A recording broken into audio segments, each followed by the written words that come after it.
Güneydoğu'yu temsilen 3 ilde yaptık. Ocak ayının sonlarında bir hafta süreyle yaptık. Diyarbakır'da, Şanlıurfa'da ve Mardin'de. Yüz yüze yöntemiyle 1200 kişiyle, tabii 1200 kişiyi 3 ile böldük. Belli bir nüfusun üzerinde alan araştırmaların geçerli ve güvenilir olabilmesi için belli bir denek sayısına sizin ulaşmanız gerekiyor. Bizim asgari sınırımız 384'te. Fakat biz bununla yetinmedik. Hepsini 400 üzerine çıkardık. Güven aralığı hayli yüksek bir saha araştırmasından bahsedebiliriz. Yani neredeyse 95 ile 100 arasında bir güven aralığından bahsedebiliriz. Çünkü 384'ü bile baz aldığınızda güven aralığınız %95'tir. Bizimki 400. Hele Diyarbakır'da bir önceki yaptığımız 1500. Yani ne kadar yüzde varsa hemen hemen hepsini karşılamış oluyordu. Burada da 400 şeklinde dağıttık her üç ile. Genel itibariyle sonuçlar şu şekilde. Mesela katılımcıların cinsiyeti itibariyle baktığımızda %61.75'i erkeklerden oluşuyor. %38.25'i ise bayanlardan oluşmaktadır. Bunun sayısal karşılığı şöyle: 741 tanesi erkek, yine 459 tanesi de kadın olarak bizim çalışmamıza katılmıştır arkadaşlar. Aşağı yukarı oranlar Diyarbakır'da, Mardin'de, Şanlıurfa'da katılımcıların cinsiyeti açısından birbirine yakın diyebiliriz. Bir Diyarbakır'da kadın erkek oranı birbirine daha yakındı. Urfa'da biraz daha düşüktü. Kadınların oranı birazcık daha düşüktü diyebiliriz. Şimdi ikinci olarak biz tabii sorduk. Yaşı sorduk. Dediğimiz gibi seçmen yaşı ve genç nüfus yaşını esas aldık biz. 18-35 yaş arası. Burada da 18-24 yaş grubunda 792 kişi, yani yüzde olarak ifade edecek olursak %66 oranında. 25-30 yaş arası %34 civarında bir sayıya tekabül ediyor değerli arkadaşlar. Onun dışında bir işte çalışıyor musunuz diye bir soru sorduk. Çalışıyoruz diyenlerin oranı %32.8. Çalışmıyorum diyenler 24.5. Öğrenci diyenler 42.8. %42. Zaten bu yaş grubunda beklenen de bu. Çoğunlukla zaten lise üzeri ve üniversite öğrencileri olduğu için aslında anket bu yönüyle de doğru bir anket olarak değerlendirebiliriz. Saha sonuçları itibariyle de. Evet. Öğrenim durumunu sorduk biz burada. Okur yazar olmayanların oranı 6.3. Burada enteresandır. Şanlıurfa bu oranı hayli yükseltti. Şanlıurfa'da okur yazar olmayanların oranı %13'leri civarında. Diyarbakır ve Mardin'de bu oran daha iyiydi. Onun dışında ilk öğretim diyenlerin oranı %15 düzeyinde. Lise %42 düzeyinde. Şöyle, lisenin oranı şuradan biraz yüksek çıktı. Biz mesela diyelim ki üniversitede öğrencilerle yapıyorsak birinci, ikinci sınıflarda henüz mezun olmadıkları için hocam ne yazalım falan dediklerinde yapın dedik biz. Ya da saha araştırmasında arkadaşlarımıza dedik ki bunlar yapsınlar, lise mezuniyetini yazsınlar. Aslında onların bir kısmı da üniversite okuyan öğrenciler olarak değerlendirebiliriz. Yine üniversite oranımız burada 32.4, yüksek bir oran olarak değerlendirebiliriz. Aslında toplumun genel yapısını da yansıtıyor 1/3 oranında olması bakımından ve yüksek lisans doktora %3.3 oranındaydı. Bundan sonra biz medeni durumu da sorduk tabii ki. Evli oranların oranı sadece %21. Tabii bu yaş grubunda bu da doğal. Bekar olanların oranı %78.83. Bu da aslında bölgemizde geleneksel yapının biraz değiştiğini, evlilik yaşının yükseldiğini göstermesi bakımından önemlidir diyebiliriz. Evet. Ve gençlere hayatta size en fazla değer katan şey nedir diye sorduk. Ve önlerine birkaç tane seçenek koymuştuk. Bunlardan bir tanesi aileydi, bir tanesi dindi, politik çevreydi. Politik çevreden kastımız şu: biliyorsunuz gençler arasında çok yaygın. Ya referansım yoksa, torpilim yoksa hiçbir yere gelemem vesaire. Politik çevreyi biz o anlamda sorduk burada. Para, onun dışında eğitim, diğer. Tabii bunun içerisinde en yüksek oranda %45.5'le, yani 546 kişi ailesinin kendisi için en önemli değer olduğunu söylemiş. Evet, onu takip eden din %21.6. Politik çevre gerçekten de gençlerimiz arasında bu derece düşük çıkması bizim açımızdan da çok önemli. Yani gençler referansın, torpilin vesaireyi önemsememeleri bakımından 3.1 oranında, %3.1 oranında çıkmış. Bu hakikaten çok önemli bir oran. Yine eğitim iyi diyebileceğimiz bir düzey %14.8 ve diğer seçeneği zaten düşük çıkmış 2.3. Şimdi bunları birlikte değerlendirdiğimizde Güneydoğu Anadolu bölgesinin aslında yapısına uygun bir sonuç diyebiliriz. Geleneksel muhafazakar bir aile yapısı ve bir inanç sistemine sahip olduklarını söyleyebiliriz. İkisi de birbirini besliyor bu açıdan. Anket sonuçları da doğruluyor diyebiliriz. Bir diğeri şeyi sormuştuk. Yaşamınızdan memnun musunuz? Gençler biliyorsunuz bu yaş grubunda biraz daha böyle kanları hızlı aktığı için bazen böyle isyankar vesaire olabiliyorlar. Biz ama bunu bir sorgulayalım dedik. Yaşamınızdan memnun musunuz sorusunu sorduğumuzda 1200 kişinin içerisinde çok memnunum diyenlerin oranı 12.8. Yani 154 kişi civarı. Oldukça memnunum diyenlerin oranı 12.8. Memnunum diyenlerin oranı 38.5. Birlikte değerlendirdiğimizde %60'ın üzerine bir sayıya tekabül ediyor. Bu da yani işsizlik kabul edelim ki önemli bir sorundur ülkemizde. Eğitim ve benzeri önemli sorunlardır. Buna rağmen gençlerimizin %60 üzerinde yaşamlarından memnun olması ülkemizin geleceği açısından, memleketimizin geleceği açısından umut var eden ya da umut gösteren bir durum olarak söyleyebiliriz.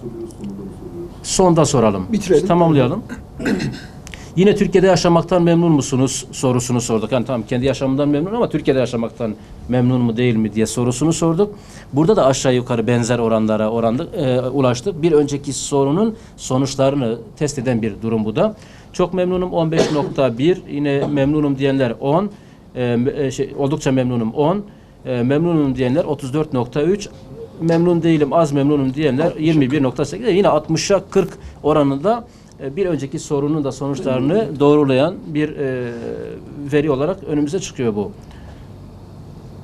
Evet. Size göre Türkiye'nin en önemli sorunu nedir diye sorduk. Önem sırasına göre de isterseniz sıralayabilirsiniz söylemiştik. Burada ekonomik sorun yani işsizlik ön plana çıkıyor. %28.8 oranında gençler Türkiye'nin en önemli sorunu olarak işsizliği görmektedirler. Onu takiben 21.5 oranında eğitim eksikliğini tabii ki ya da eğitimin yeterince gelişmemiş olmasını bir sorun olarak değerlendirmektedirler. Güvenliği tabii biz saha araştırmasında sorarken son dönemlerde özellikle bölgemizdeki bu çatışmalı ortam, patlayan bombalar vesaire bütün bunları kastettiğimizi biz saha araştırmacılarımız marifetiyle aktarıyorduk onlara. Burada güvenlik %17.8 ki bu zamana kadar sanırım son dönemlerde en yüksek orana ulaşmış yani gençlerin güvenlik kaygısı. Onun dışında ekonomi 9.1 oranında, temel hak ve özgürlükler %20 civarında 19.3 ve diğer seçeneği az olduğu için 3.5 oranında. Dolayısıyla burada hani gençlerin yapısına uygun bir şey. Eğitim düzeyindeler, eğitim sıralarındalar ve gelecekte ne olacakları kaygısını taşıyorlar. İşsizlik bunlar için en önemli sorun olarak değerlendirilebilir burada. Her 3 öğrenciden, hep ankete katılan 3 kişiden biri işsizlik ve eğitim. Evet, işsizlik ve eğitimi önemsiyor. Evet, geleceğinizden umutlu musunuz peki? Yani şu anda memnun musunuz? Türkiye'de yaşamaktan memnun musunuz? En önemli sorun nedir? Bunun arkasından geleceğe dair ne düşünüyorlar? Onu sorduk. Burada da çok umutluyum diyenlerin oranı, yani gelecekten umutluluk soru. Çok umutluyum diyenlerin oranı %10.3. Oldukça umutluyum diyenlerin oranı 9.2. Umutluyum diyenlerin oranı 41.3. Yine umutlu değilim 25.8, hiç umutlu değilim 13.3. Bütün olumluları yan yana koyduğumuzda yine 60'ları aşan oranda gençler ülkemizin geleceğinden, memleketimizin geleceğinden umutlular. Bu da gerçekten bizim açımızdan da çok umut verici bir sonuç olarak değerlendirebiliriz. Yani gençler sorunları olsa bile hayatlarına küsmüyorlar. Yine bu ülkenin geleceğinde belki de söz sahibi olmak istiyorlar ve umutlarını diri tutuyorlar diyebiliriz o açıdan. Evet, 11. sorumuz. Sizce Türkiye iyi yönetiliyor mu? Şimdi en çok merak edilen sorulardan bir kısmı ya hiç sahada son döneme dair siyasi gelişmelere dair bir şey sordunuz mu? Aslında bu ve bundan sonraki sorulardan dolaylı olarak biz Cumhurbaşkanlığı sistemini, hükümetin performansını da sormuş oluyoruz. Burada sizce Türkiye iyi yönetiliyor mu? 1200 kişinin içerisinde çok iyi yönetiliyor diyenlerin oranı 9.4, %9.4. Oldukça iyi yönetiliyor diyenlerin oranı 8.9. İyi yönetiliyor diyenlerin oranı 29.1. İyi yönetilmiyor diyenler %27.5, hiç iyi yönetilmiyor diyenler 25.1. Şimdi burada arkadaşlar %51'e 49, 52'ye 48 gibi bir oran var şeyin lehinde. İyi yönetilmiyor lehinde bir olumsuz bir orandan bahsedebiliriz. Ama takdir ederseniz ki yani oy potansiyeli itibariyle bakacak olursanız aslında hani hükümet bunu alıp önüne koyarsa hükümet açısından önemli bir veri olarak değerlendirebilir. Neredeyse yarı yarıya iyi yönetiliyor ve iyi yönetilmiyor oranı bu düzeyde çıkmış diyebiliriz. Evet. Bu çok önceki yıllarda çok sorulurdu. Biliyorsunuz en çok Türkiye'de hangi kuruma güvenirsiniz? Bu tabii biz burada Türkiye Büyük Millet Meclisi'nin hükümeti, Cumhurbaşkanlığı, orduyu, yargıyı, emniyet teşkilatını, diğerini şıkların içerisine koyduk. Orada gördüğünüz gibi Türkiye Büyük Millet Meclisi 18.0, 18 oranında çıkmış. Hükümet 9.3 oranında, Cumhurbaşkanı 30.4 oranında, ordu 3.8 oranında, yargı 5.1 oranında, emniyet teşkilatı 5.1 ve bir yüksek, yani Cumhurbaşkanından sonra yüksek bir oran olarak sizin de tabloda gördüğünüz gibi diğer seçeneği. Tabii bu diğer seçeneğinde bir şeye dikkatinizi ben çekmek istiyorum. Diğer seçeneğinde sahadaki arkadaşlarımızın bize aktardığı hocam bu diğer seçeneği hiç kimse anlamına geliyor. Israrla herkesi söyleyebilirsiniz, muhalefeti söyleyebilirsiniz, belediyeyi söyleyebilirsiniz, şunu söyleyebilirsiniz, bunu söyleyebilirsiniz. Demiş ki hatta biz de birkaç kişiyle yaptığımızda ya hocam kimi yazalım falan fark etmez. Kimi yazıyorsanız birisi babasını yazdı mesela. Ben babama güveniyorum, bilmem ne yapıyorum falan. Evet yani evet seçenek burada da hiç kimse diğer seçeneğinin hiç kimseye tekabül ettiğini bilmenizi isteriz değerli arkadaşlar. Üzerinde önemli durması gereken bir konu yargının ve Türkiye Büyük Millet Meclisi'nin yasamanın hepsinin oranlarının belli bir düzeyin üzerinde olması gerekiyor. Tablo aslında bize şeyi yansıtıyor. Türkiye'de siyasetin aslında kimin üzerinden yürüdüğünü. Cumhurbaşkanı çok güçlü bir aktör Türkiye'de. Dolayısıyla sahaya baktığımız zaman Cumhurbaşkanı'nın o güçlü yapısı da yani oranlar belki bunu batıda yapmış olsak belki 60'lar 70'lere vuracak ama Güneydoğu gibi bir yerde işte ortalama %20'ler düzeyinde oy aldığı önceki seçimlerde 30 hükümeti falan da oraya dağıttığınız zaman yani bu oranlar hayli yükseliyor diyebiliriz. Başka bir ülkeye gitmek ister misiniz? Biz burada tabii neyi test etmeye çalışıyoruz? Ya sorunlar olabilir, şu olabilir, bu olabilir ama gençler yine de bu sorunları Türkiye'de yaşayarak mı çözmek istiyorlar yoksa imkanları olsa başka bir yere mi gidecekler? Burada çok enteresan yüksek bir oran çıktı. İmkanım olursa yurt dışına gidebilirim. Dolayısıyla halkın bu kadar yargıya az güvenmesinin temel nedenlerinden biri de budur. Zira güvenilecek bir kurum olmaktan çıkıyor.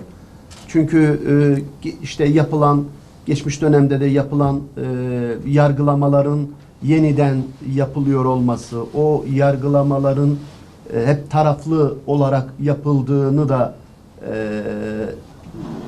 okumuştuk, görmüştük. Dolayısıyla yargıya güvenin azalmasının temel nedeni bu. Hocamızın da söylediği gibi yargı bir ülkenin temel unsurudur. Eğer yargı yoksa o ülke de yoktur. Bu anlamda yargıya güvenin yeniden tesis edilmesi gerekir diye düşünüyoruz.